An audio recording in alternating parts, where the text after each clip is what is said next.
Hello students, welcome to my YouTube channel जिसका नाम है आओ केमिस्ट्री सीखें। Let's enjoy chemistry. आज मैं आपके लिए लाया हूँ गैसियस स्टेट चैप्टर पर अपना 4th लेक्चर, और इस लेक्चर का टॉपिक है गैसों का आदर्श व्यवहार से विचलन, that is deviation of gases from ideal behaviour.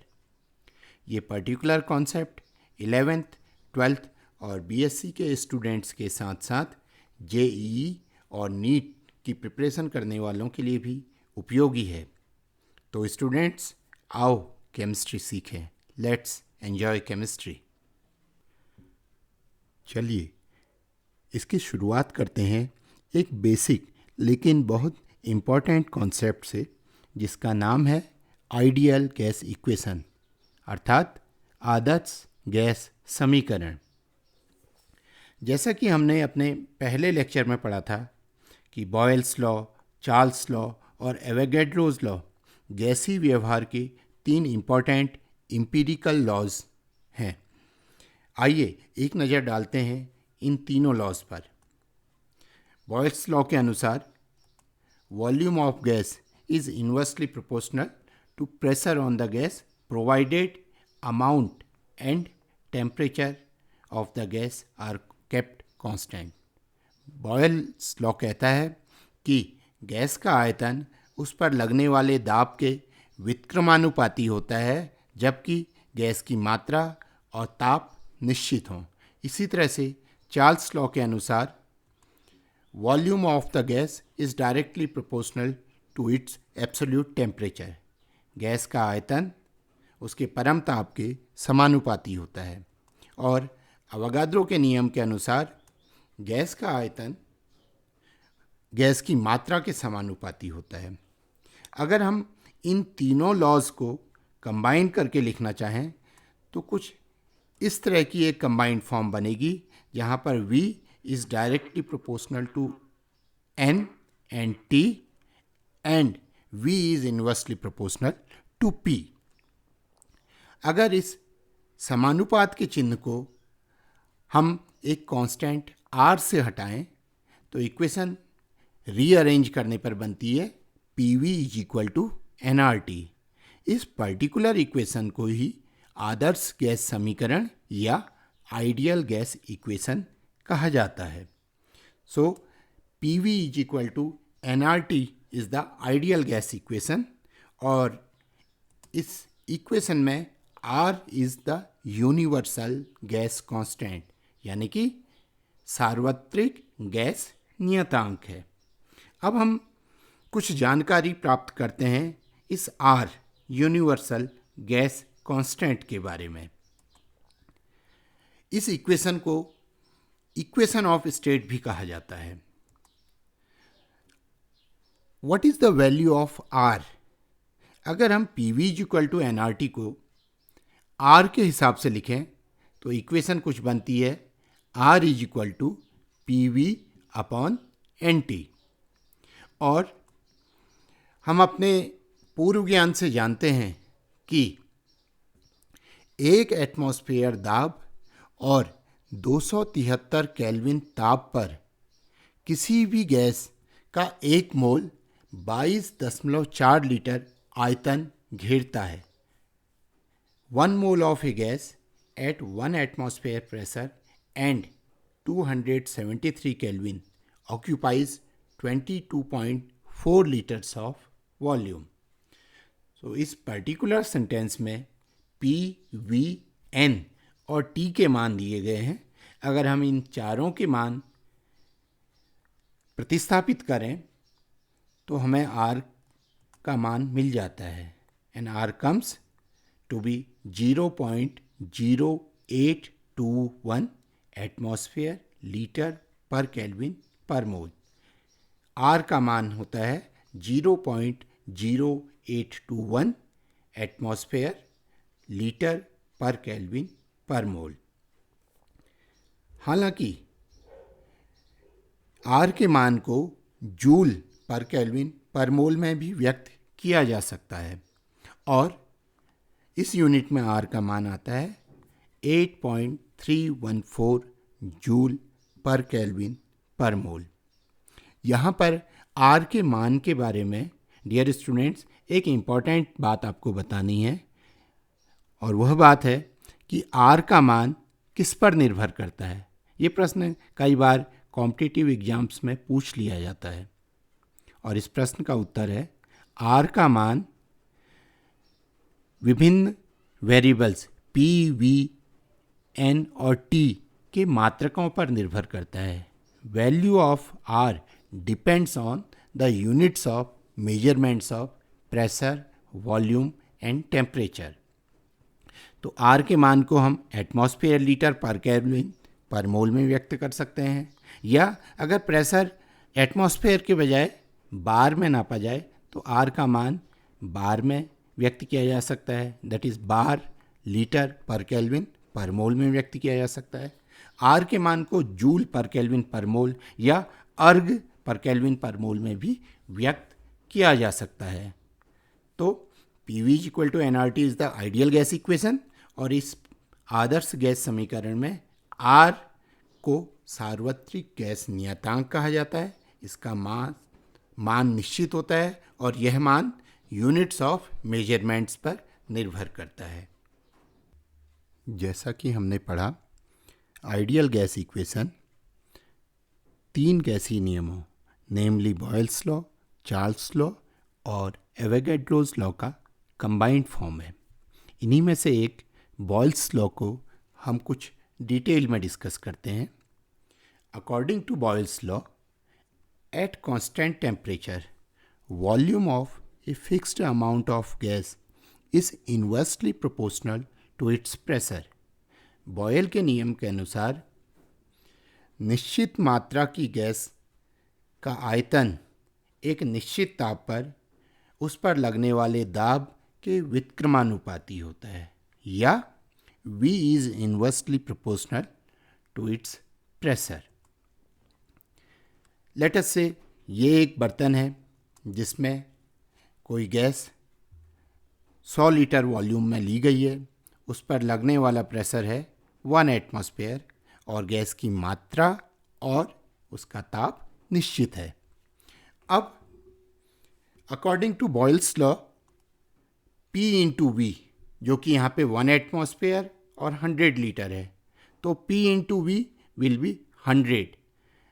ये कांस्टेंट रहेगा, क्योंकि बॉयल के नियम के अनुसार जब तक ताप और मात्रा नहीं बदलते हैं तो P into V is constant. अब हम में से कोई बॉयल के नियम का परीक्षण करना चाहता है कि इज़ इट ट्रू और नॉट, तो वो इसी तरह का कुछ एक्सपेरिमेंट सेटअप करेगा जिसमें कुछ गैस को निश्चित ताप पर किसी प्रेशर पर लिया जाएगा, और धीरे धीरे हम प्रेशर बदलेंगे और वॉल्यूम में आए गए चेंज को चेक करेंगे, और ये देखेंगे कि क्या P इंटू V यानी कि गैस पर लगने वाले दाब और उस दाब पर गैस का जो आयतन है, इन दोनों का गुणनफल कांस्टेंट रहता है या नहीं। अगर रहता है तो बॉयल का नियम सत्य है, अन्यथा नहीं। तो let us have an experiment to verify Boyle's law. चलिए बॉयल्स लॉ का परीक्षण करते हैं। Here is the table to verify Boyle's law.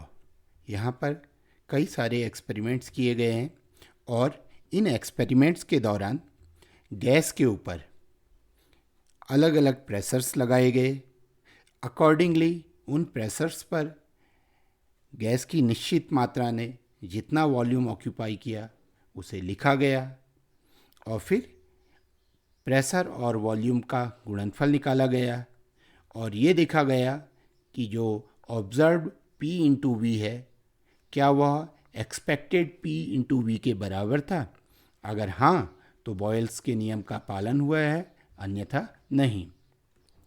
तो इस पर्टिकुलर एक्सपेरिमेंटल सेटअप के पहले एक्सपेरिमेंट में, जैसा कि हमने बताया, प्रेशर है 1 एटमॉस्फेयर और उस प्रेशर पर गैस का वॉल्यूम है 100 लीटर। तो एक्सपेक्टेड P इंटू V इस दिस केस में हुआ 100। और ऑक्यूपाइड वॉल्यूम जैसा कि हमने कहा 100 लीटर, तो ऑब्जर्व P इंटू वी आएगा 100 इंटू 1 दैट इज़ 100। तो एक्सपेक्टेड और ऑब्जर्व्ड P इंटू वी की मात्रा सेम है, इसलिए हम कहेंगे कि बॉयल के नियम का पालन हुआ है। अब हम दूसरे एक्सपेरिमेंट में प्रेशर बढ़ाकर 2 एटमॉस्फेयर कर देते हैं और वॉल्यूम घटकर रह जाता है 50। तो P इंटू वी इस केस में भी हुआ 100, या दूसरे शब्दों में observe P into V expected P into V के बराबर ही है। तो हम कहेंगे कि बॉयल के नियम का पालन हुआ है। तीसरे एक्सपेरिमेंट में गैस के ऊपर प्रेशर फिर बढ़ाकर 4 एटमॉस्फेयर कर दिया जाता है। इस 4 एटमॉस्फेयर प्रेशर पर गैस के द्वारा ऑक्यूपाई किया गया वॉल्यूम है 25 लीटर। तो 25 और 4 का गुणनफल हुआ 100, और ये P into V expected P into V 100 के बराबर है। तो हम कहेंगे कि बॉयल के नियम का पालन यहाँ पर भी हुआ है। तो अभी तक हम जैसे जैसे प्रेशर बढ़ाते जा रहे हैं उसी अनुपात में वॉल्यूम में कमी आ रही है। इस एक्सपेरिमेंट के दौरान गैस की मात्रा और ताप नियत हैं, क्योंकि बॉयल के नियम के ये प्री रिक्विजिट्स हैं कि ताप और मात्रा निश्चित रखी जाए। Let us move to the fourth experiment. इस फोर्थ एक्सपेरिमेंट में दाब बढ़ाकर 5 एटमॉस्फेयर कर दिया गया है, और इस 5 एटमॉस्फेयर दाब पर गैस द्वारा ऑक्यूपाई आयतन है 20 लीटर, और P इंटू वी यहाँ पर आता है 5 गुणा 20 100। और जैसा कि हमने बताया कि शुरुआत के इसमें 1 एटमॉस्फेयर पर आयतन था 100, तो 100 गुणा 1 द एक्सपेक्टेड वैल्यू इज़ 100।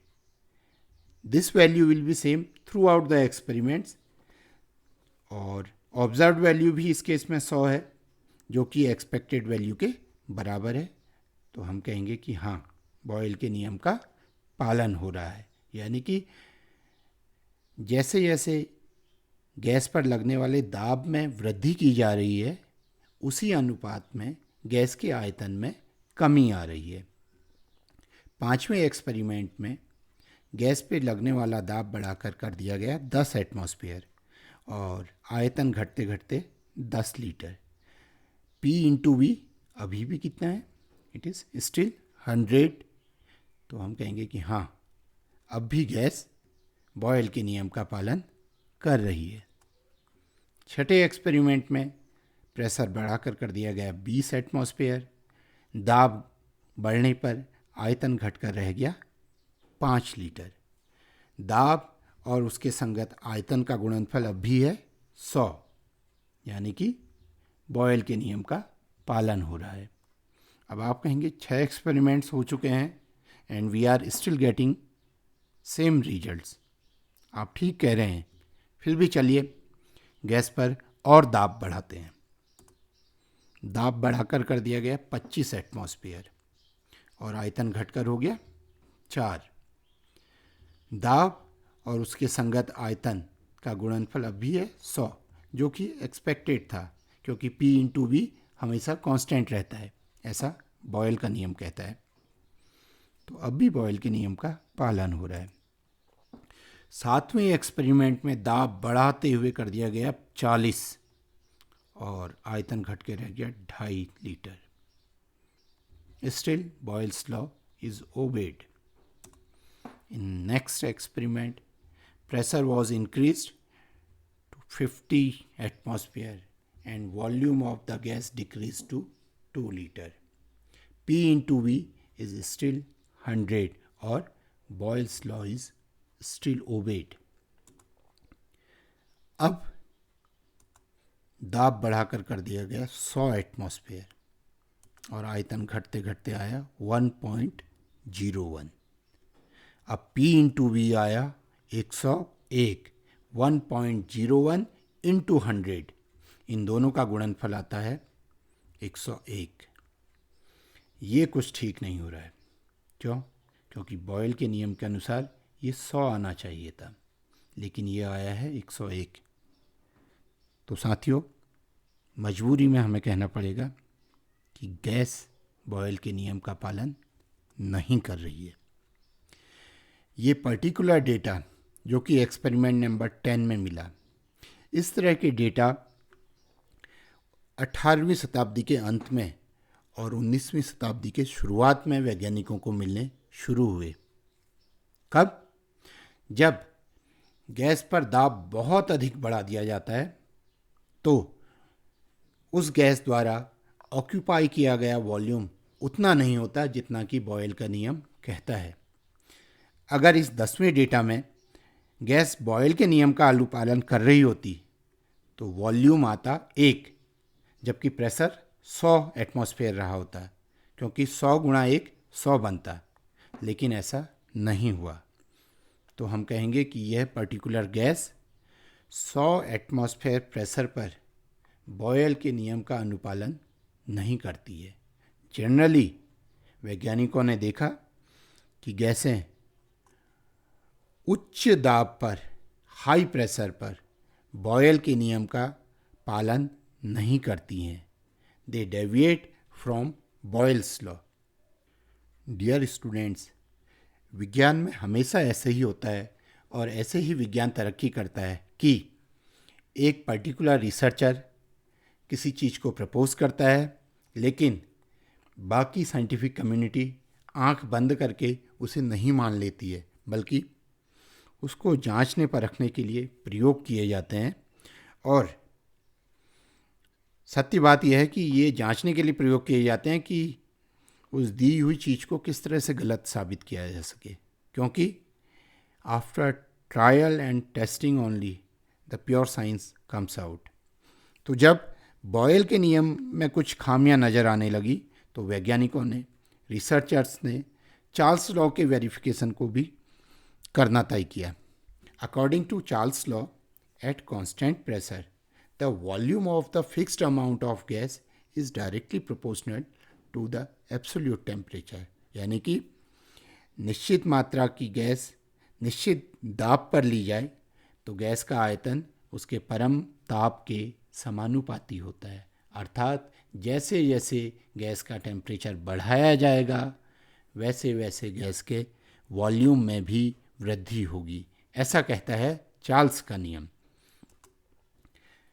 लोगों ने प्रयोग किया, एक बर्तन लिया जिसमें 1000 लीटर गैस निश्चित दाब पर ली गई और इस गैस का ताप था 1000 केल्विन। और चार्ल्स के नियम के अनुसार V/T, इस केस में 1000/1000 दैट इज़ 1। और चार्ल्स का नियम कहता है कि V/T must be constant provided amount of gas and it's pressure is kept constant. तो फिर से लोगों ने उसी तरह के प्रयोग किए। उन प्रयोगों में उन्होंने अलग अलग एक्सपेरिमेंट्स किए जिसमें टेम्परेचर ऑफ द गैस को वेरी किया गया। जैसे जैसे टेम्परेचर वेरी किया गया तो लोगों ने नोट किया कि वॉल्यूम में वेरिएशन हो रहा था, लेकिन टेम्परेचर के साथ वॉल्यूम में variation is not the Charles law. वो तो ये कहता है कि V/T इज़ कांस्टेंट, अर्थात कोई वॉल्यूम और उसके संगत गैस का टेम्परेचर, इन दोनों का अनुपात हमेशा कांस्टेंट रहता है। तो जैसे इस पर्टिकुलर एक्सपेरिमेंट में टेम्परेचर है 1000 kelvin, volume is also 1000 kelvin, तो इन दोनों का रेशियो आया 1 और एक्सपेक्टेड रेशियो भी 1 ही है, जाहिर सी बात है। तो हम कहेंगे कि हाँ, इस पर्टिकुलर कंडीशन में चार्ल्स के नियम का पालन हो रहा है। अब दूसरे एक्सपेरिमेंट में टेम्परेचर को कम किया गया, आयतन भी अनुपात में कम हुआ और V/T is still 1। Okay, Charles law is still obeyed. तीसरे एक्सपेरिमेंट में टेम्परेचर कम किया गया, आयतन में भी कमी हुई और V/T अब भी 1 रहा, जो कि एक्सपेक्टेड वैल्यू के बराबर है। तो हम कहेंगे चार्ल्स के नियम का अनुपालन हो रहा है। यहाँ भी टेम्परेचर घटाते हुए 400 केल्विन कर दिया गया, वॉल्यूम में भी उसी अनुपात में कमी आई और V/T इज स्टिल 1। तो चार्ल्स के नियम का पालन अब भी हो रहा है। 250 केल्विन पर भी वैसे ही लगभग डेटा हमें मिलता है। द V/T इज स्टिल 1 और Charles law is still obeyed. 200 kelvin पर भी चार्ल्स के नियम का अनुपालन हो रहा है।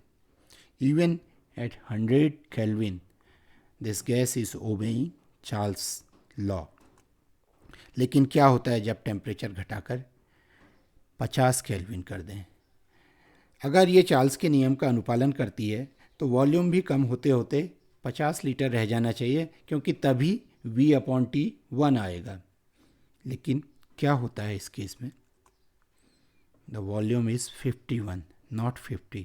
तो जाहिर सी बात है V/T भी 1 से थोड़ा सा ज़्यादा होगा, दैट इज़ 1.02, जबकि ये होना चाहिए था 1। तो अब आप समझ गए होंगे कि इस पर्टिकुलर टेम्परेचर पर या एक्सपेरिमेंट नंबर 8 करने पर हम पाते हैं कि गैस चार्ल्स के लॉ का पालन नहीं करती है। ये डेटा फिक्सियस है, ये केवल सोच विचार के लिखा गया डेटा है, एक्सपेरिमेंटल डेटा नहीं है। लेकिन रिसर्चर्स ने जब इस तरह के एक्सपेरिमेंट किए तो उनको जो ऑब्जर्वेशंस मिले वो भी ऐसे ही थे। क्या? कि बहुत लो टेम्परेचर पर gases do not obey Charles law. निम्न ताप पर गैसें चार्ल्स के नियम का पालन नहीं करती हैं, ऐसा उन्होंने पाया। अब तक आपको समझ में आ गया होगा कि गैसें आदर्श व्यवहार से विचलित होती हैं। आदर्श व्यवहार का मतलब बॉयल के नियम का अनुपालन, चार्ल्स के नियम का अनुपालन, एवोगैड्रो के नियम का अनुपालन। तो गैसें इन नियमों से विचलित होती हैं। किन परिस्थितियों में विचलित होती हैं ये भी हमने देखा। Gases deviate from ideal behaviour under high pressure. जब गैस पर उच्च दाब लग रहा हो तो वो चार्ल्स के नियम का या बॉयल के नियम का अनुपालन नहीं करती है। इसी तरह से gases deviate from ideal behaviour at low temperature. निम्न ताप पर भी गैसें चार्ल्स या बॉयल के नियम का अनुपालन नहीं करती हैं। तो ये दो परिस्थितियां हैं जब गैसेस आदर्श व्यवहार से विचलित होती हैं। लेकिन प्रश्न आता है, ऐसा होता क्यों है? Why do gases deviate from ideal behaviour? चलिए इसे समझते हैं। इसे समझने के लिए हम पहले ये जानना चाहेंगे कि आइडियल बिहेवियर किसे कहते हैं। आदर्श व्यवहार का मतलब क्या है? अगर हम डे टू डे लाइफ में बात करें तो आदर्श व्यवहार का मतलब ऐसा व्यवहार जो एक सेट नॉर्म्स को फॉलो करता हो, जो मानदंड हमने स्थापित कर रखे हैं। अगर कोई व्यक्ति उन मानदंडों पर खरा उतरता है तो हम कहेंगे कि उसका व्यवहार आदर्श व्यवहार है। फॉर एग्जाम्पल, आपने देखा कि आप कहीं जा रहे थे और आपके सामने चलते हुए किसी व्यक्ति को 10 रुपये गिरे हुए मिले। उसने वो 10 रुपये उठाए, हाथ खड़ा करके पूछा, भाई मुझे 10 रुपये मिले हैं, क्या आप में से किसी के हैं? तो आप उस व्यक्ति के बारे में क्या कहेंगे? जाहिर सी बात, आप कहेंगे वो व्यक्ति ईमानदार है। अब दूसरा सीन, आप जा रहे हैं, फिर से वही व्यक्ति आपको दिखता है और वही घटना फिर से होती है। वो व्यक्ति ज़मीन पर गिरा हुआ 100 रुपये का नोट उठाता है और फिर पूछता है कि भाई ये 100 रुपये का नोट मुझे मिला है, क्या ये आप में से किसी का है? अब आपकी धारणा और दृढ़ हो जाएगी कि ये व्यक्ति तो वास्तव में ईमानदार है।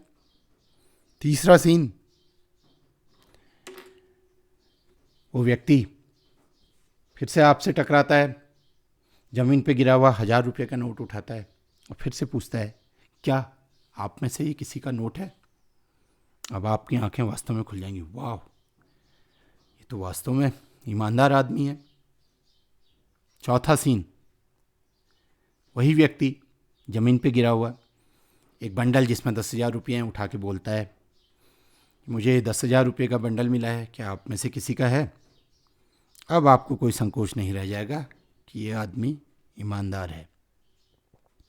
5वां सीन, वही व्यक्ति ज़मीन पर गिरा हुआ 1,00,000 रुपये का बंडल उठाता है, इधर उधर देखता है और अपने बैग में डाल लेता है। आप देखते रह जाते हैं, ये क्या हुआ? ये तो ईमानदार व्यक्ति था, इस तरह का व्यवहार कैसे कर सकता है? सो स्टूडेंट्स, मैं आपसे पूछना चाहूँगा, गलती कहाँ पर हुई? सोचिए। गलती हुई हमारी थ्योरी में। क्यों? क्योंकि जब हमने उसे 100 रुपये का नोट उठाकर पूछते हुए देखा कि क्या आप में से ये किसी का नोट है, तो हमने एक धारणा बना ली, उसे तमगा दे दिया कि वह ईमानदार व्यक्ति है, जबकि हमें कहना चाहिए था वह व्यक्ति केवल 100 रुपये के लिए ही ईमानदार है। क्यों? क्योंकि उससे बड़े व्यवहार को तो हमने देखा ही नहीं था। इसी तरह से जब उसने 500, 1000 या 10,000 रुपये का बंडल उठाकर पूछा कि क्या ये बंडल आप में से किसी का है, तब भी हमने कहना चाहिए था कि वह 1000 या 10,000 रुपये तक के लिए ईमानदार है। क्यों? क्योंकि उसका व्यवहार 1,00,000 रुपये पर क्या होगा ये तो हमने जांचा ही नहीं था, लेकिन हमने उसे तुरंत सर्टिफिकेट दे दिया कि वह ईमानदार व्यक्ति है। और जब हमारे सामने उसने 1,00,000 रुपये का बंडल उठाकर अपने बैग में रखा तो हमारी वह धारणा गलत साबित हो गई। अब हम नहीं कह सकते कि वह ईमानदार है। गलती उस व्यक्ति की नहीं थी, गलती थी हमारी थ्योरी की, जिसमें हमने एक्सपेरिमेंट तो किया 100 रुपये पर या 500 पर या 1000 पर या 10,000 पर, और धारणा बना ली कि कितने ही पैसे मिलेंगे वो व्यक्ति वापस कर देगा। ऐसी ही कुछ अवधारणाएं काइनेटिक थ्योरी ऑफ गैस में भी थी, जो कि बाद में गलत साबित हुई। इन wrong postulates of kinetic theory में पहला था कि molecules of gases are point masses, अर्थात गैसों के अणुओं का आयतन गैस द्वारा घेरे गए आयतन के मुकाबले नगण्य होता है। ये पर्टिकुलर पोस्टुलेट केवल ऑर्डिनरी ताप और दाब पर ही सही है, क्योंकि नॉर्मल ताप और दाब पर गैस के मॉलिक्यूल कुल गैसी वॉल्यूम का बहुत कम, अगर एग्जैक्ट बात करें तो लेस देन 0.014% ही घेरते हैं, और मॉलिक्यूल द्वारा घिरा गया ये स्मॉल वॉल्यूम कुल वॉल्यूम के मुकाबले नेग्लिजिबल होता है। लेकिन जब उच्च दाब हो, उच्च दाब पर कुछ अलग बात होती है, उसे हम यहाँ इस एक्सपेरिमेंट से समझते हैं। ये एक बर्तन है, इस बर्तन में लेट अस से 100 मॉलिक्यूल्स हैं, और एक मॉलिक्यूल का अपना आयतन है 0.0001 लीटर, और गैस का कुल आयतन इस समय है लेट अस से 100 लीटर। तो गैस ने तो 100 लीटर का आयतन घेर रखा है, और उसमें से 100 मॉलिक्यूल्स का आयतन कितना होगा?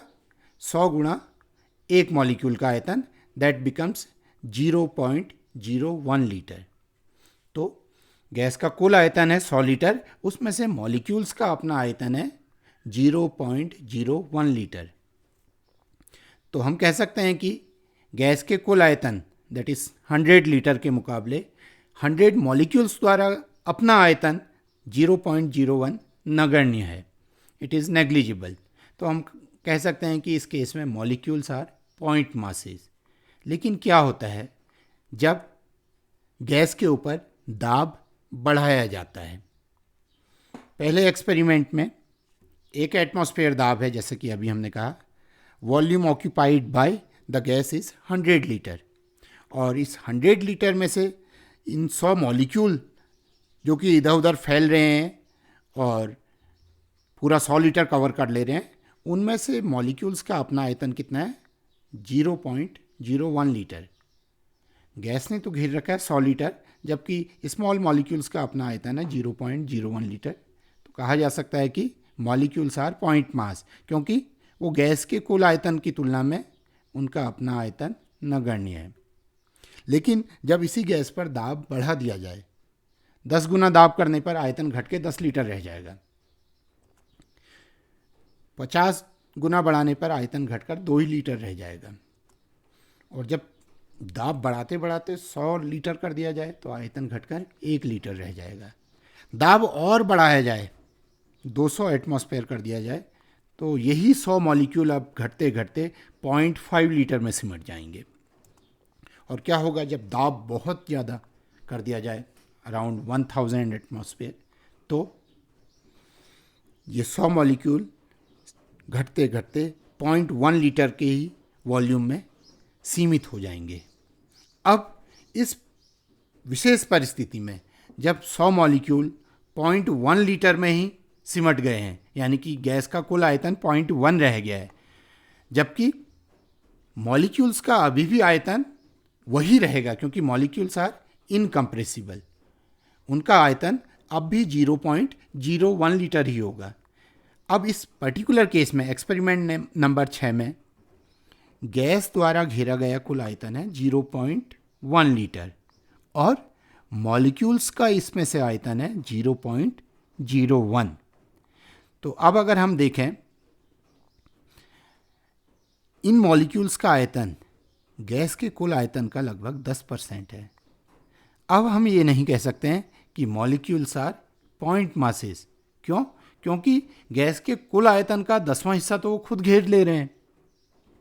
तो उच्च दाब पर ऐसा होता है कि जब मॉलिक्यूल्स का अपना आयतन गैस द्वारा घेरे गए कुल आयतन के मुकाबले नगण्य नहीं रहता है, इट बिकम्स एप्रिशिएबल, तो तब ये धारणा या मॉलिक्यूल्स आर पॉइंट मास गलत साबित होती है। सही अवधारणा क्या होती कि molecules are not point mass, लेकिन नॉर्मल टेम्परेचर और नॉर्मल प्रेशर पर volume of the molecules is negligible in comparison to the volume occupied by the gas। अगर ऐसा कुछ काइनेटिक थ्योरी ने कहा होता तो वो सही पॉस्टुलेट होता, लेकिन उन्होंने ऐसा नहीं कहा। उन्होंने सीधे कहा कि मॉलिक्यूल्स आर पॉइंट मासेस, जो कि बाद में साबित हुआ कि ये गलत कॉन्सेप्ट था।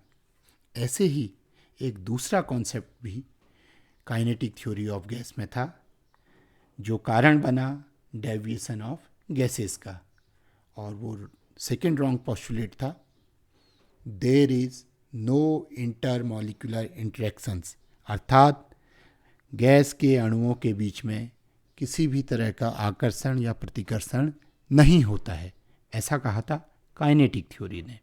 लेट अस से, फिर से वही बर्तन, ये एक मॉलिक्यूल जो दौड़ते हुए दीवार की ओर जा रहा है और दीवार पर टकराकर ये कोई दाब आरोपित करेगा। आइडियल स्टेट में, यानी कि ऐसी अवस्था में जब इस मॉलिक्यूल पर आसपास के मॉलिक्यूल्स का कोई भी फोर्स ऑफ अट्रैक्शन नहीं है, माना तब ये दीवार से जाके टकराता है और 10 न्यूटन का फोर्स लगाता है दीवार पर, और इस फोर्स के कारण एक दाब पैदा होता है, जिसे हम कहेंगे कि ये pressure in the ideal state है। ठीक, जैसा कि मैंने कहा कि इस प्रेशर को आइडियल प्रेशर कहा जाएगा, और हम कह रहे हैं कि ये 10 यूनिट के बराबर है। लेकिन क्या होगा जब विभिन्न मॉलिक्यूल्स के बीच में इंटरमॉलिक्यूलर इंटरेक्शंस हों, यानी कि मॉलिक्यूल्स एक दूसरे को आकर्षित करें। ये हैं वो मॉलिक्यूल जो इस रेड मॉलिक्यूल के आसपास मौजूद हैं और इसको वो आकर्षित कर रहे हैं। तो जाहिर सी बात है कि इस केस में रेड मॉलिक्यूल उतनी तेज़ी से दीवार की ओर को नहीं जाएगा। क्यों? क्योंकि ये आसपास के मॉलिक्यूल्स द्वारा पीछे की ओर को खींचा जा रहा है, और ये रेड मॉलिक्यूल जब दीवार से टकराएगा तो जो बल आरोपित करेगा वो 10 यूनिट से कुछ कम होगा। ठीक है, और अगर बल कम होगा तो दीवार पर लगने वाला प्रेशर भी 10 यूनिट के मुकाबले कम होगा, जिसे हम कहेंगे एक्चुअल प्रेशर। तो हम समझ सकते हैं कि अंतर आणविक आकर्षण के कारण, इंटरमॉलिक्यूलर इंटरेक्शंस के कारण अणु जिस बल से दीवार से टकराते हैं या जितना प्रेशर लगाते हैं, वह प्रेशर आइडियल स्टेट पर लगने वाले प्रेशर के मुकाबले कम होगा। इसका अर्थ हुआ कि P actual is less than the P ideal।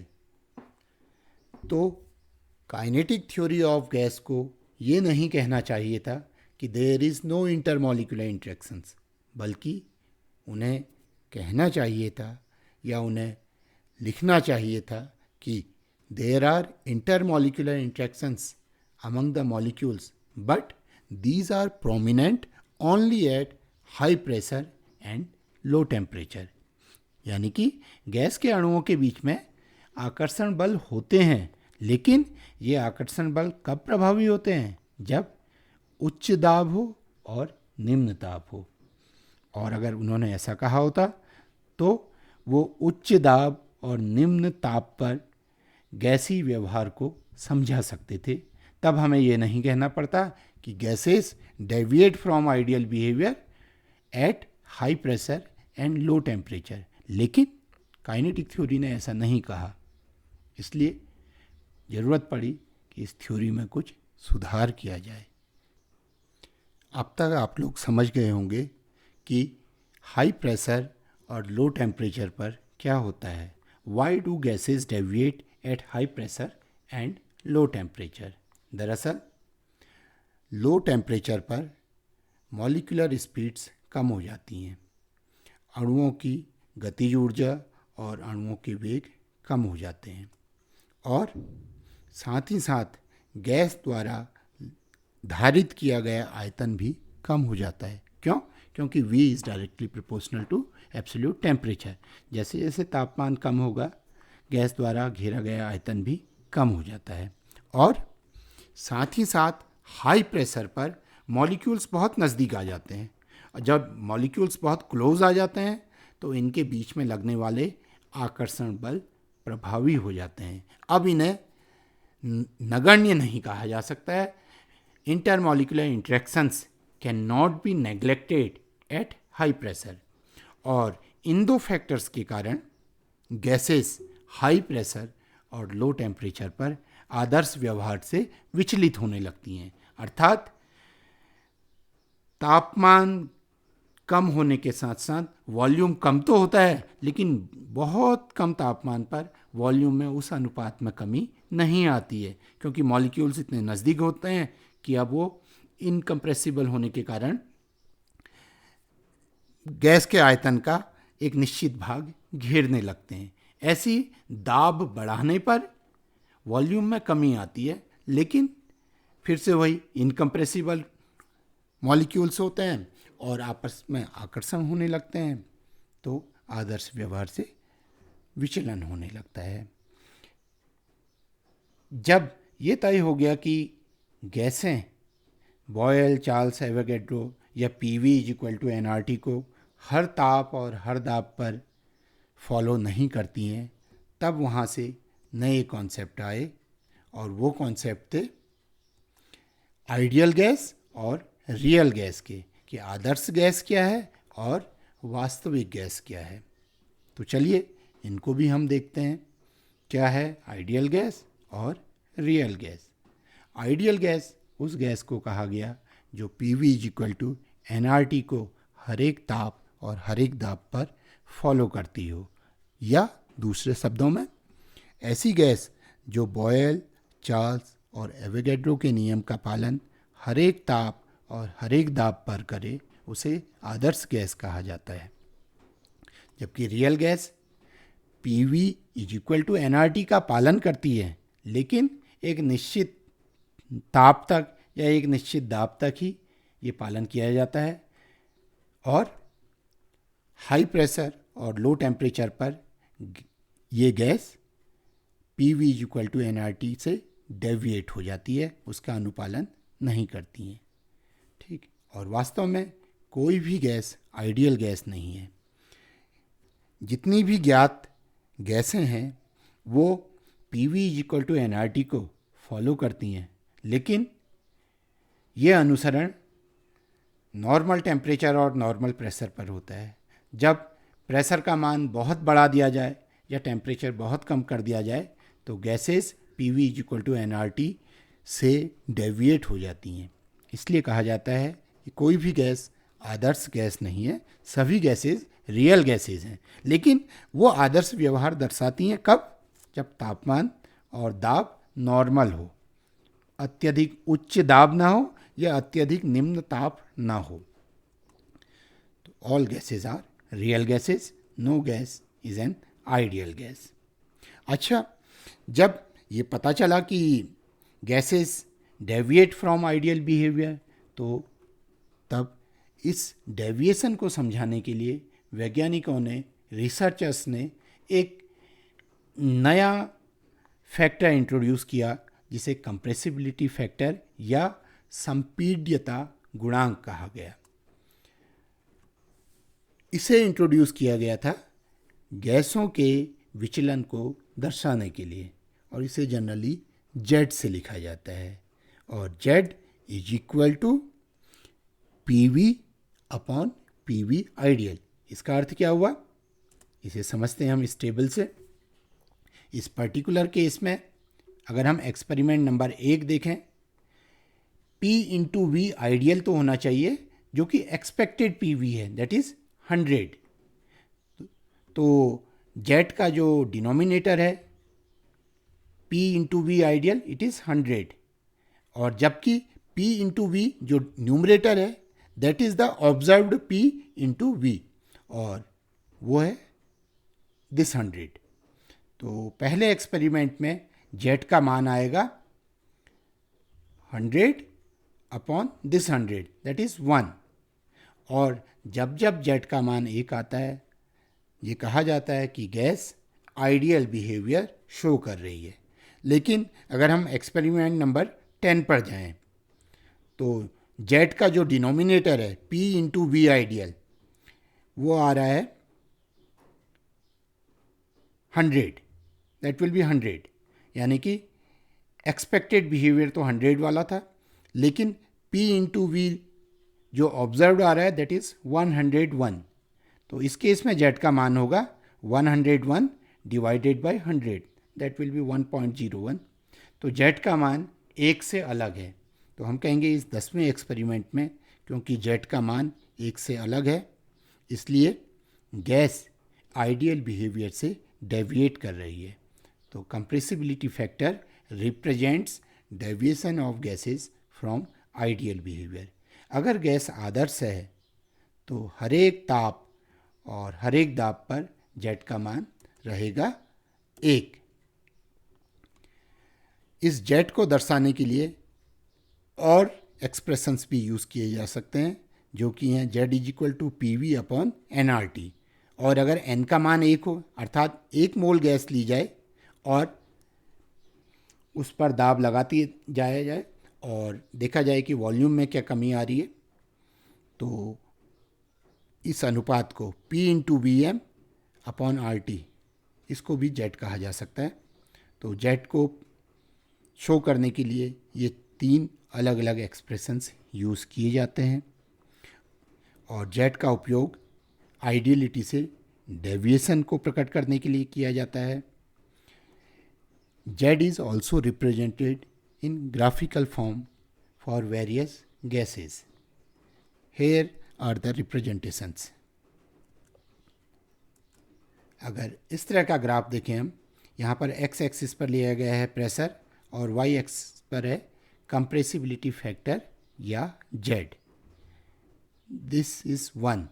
अगर Z का मान 1 है तो कहा जाएगा कि गैस आइडियल है।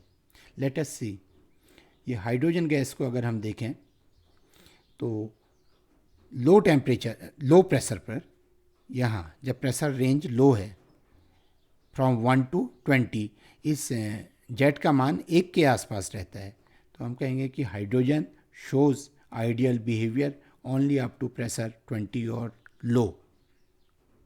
लाइकवाइज अमोनिया के केस में जेट का मान पहले कम होता है और फिर प्रेशर बढ़ने पर जेट के मान में वृद्धि होती है।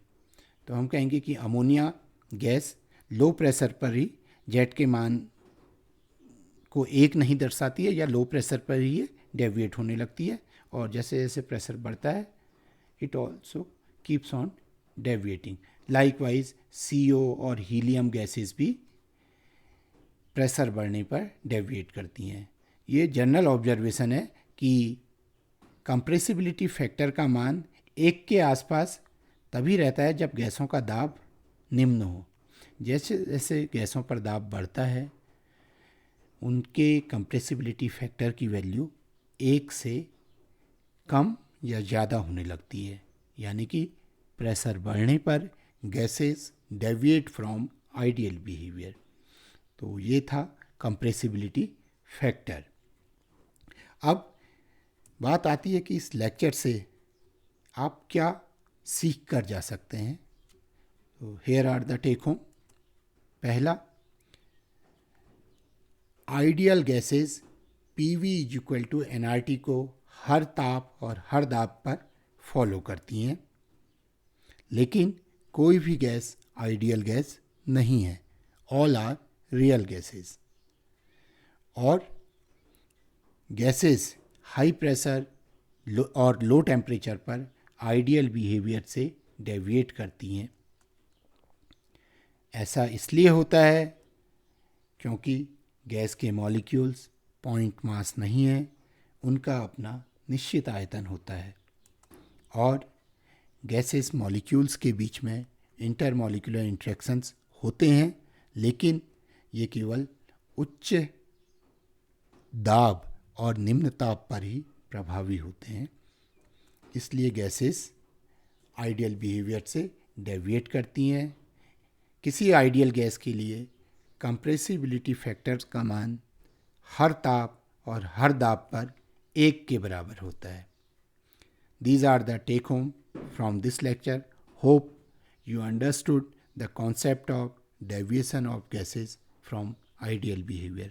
आशा करता हूँ कि गैसों का आदर्श व्यवहार से विचलन कॉन्सेप्ट आपको समझ में आया होगा, और आपकी अगर कोई क्वेरी है इसके बारे में तो आप कमेंट सेक्शन में पूछ सकते हैं और मैं ज़रूर उसका समाधान करूँगा।